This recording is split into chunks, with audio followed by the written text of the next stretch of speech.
There are now just 70 days to go in the race for the White House. 70. Early voting in many states just weeks away. Doug Luzader live for us with the very latest on the Harris and Trump campaigns. Doug, good morning. Good morning. 70 days, 10 weeks. But the first debate is much closer than that, in theory, if it happens, just 2 weeks from today. Former President Trump at Arlington National Cemetery yesterday, honoring those lost during the disastrous U.S. withdrawal from Afghanistan 3 years ago. Vice President Kamala Harris has been largely out of the spotlight since last week's Democratic convention.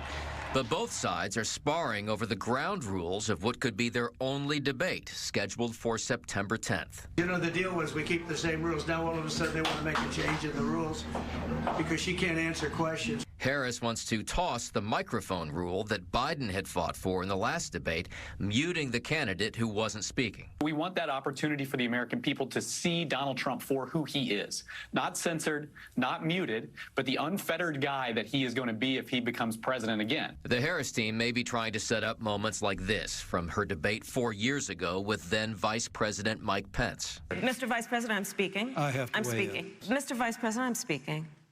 Well, wait. I'm speaking. If you don't mind letting me finish, we can then have a conversation, okay? She's going to say things about the Trump administration that Trump is going to consider vastly untrue, get under his skin, and hope to throw him into a tirade. In the meantime, Harris's strategy is about avoiding missteps, hoping to ride a wave of Democratic enthusiasm that now has her up 1.5 points over Trump in the Real Clear Politics average of polls. It's an awfully close race. The trend is certainly in Harris's direction, and we're still waiting to hear when or if she's going to do an interview or a press conference. Brooke and Bob.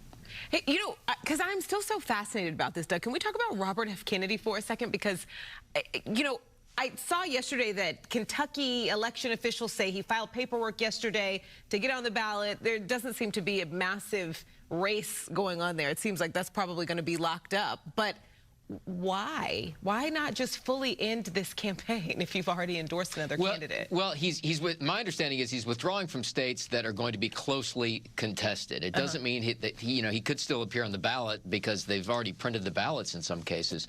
But you know, there is this question about obviously what kind of impact his withdrawal from the race is going to have. There's some polling that indicates that a majority of his supporters, and it's not by a huge number, but that a majority of them tended to be Trump supporters. So his absence from the race may help Trump, but he is still going to be on the ballot in some states. In a race that is virtually tied, you know, these votes could make all the difference. So we shall see what happens there.